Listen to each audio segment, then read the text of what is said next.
Donald Trump persiste et signe après le revers majeur infligé par la Cour suprême hier, l'annulation de la plupart de ses droits de douane. Qu'à cela ne tienne, le président américain annonce une nouvelle taxe douanière prévue cette fois à 10%. Eh bien, elle passerait finalement à 15%. Bonsoir Wilfried de Villers. Bonsoir.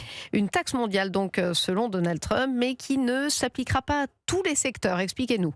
Concrètement, cette nouvelle taxe pourrait entrer en vigueur donc dès aujourd'hui. Elle comprend plusieurs exemptions, ne s'appliquera pas à l'industrie pharmaceutique ni aux produits canadiens et mexicains importés par les États-Unis. Un taux de 15% qui s'applique toutefois bien aux pays ou aux blocs ayant signé des accords commerciaux avec Washington, l'Union européenne par exemple, ou encore le Japon et la Corée du Sud.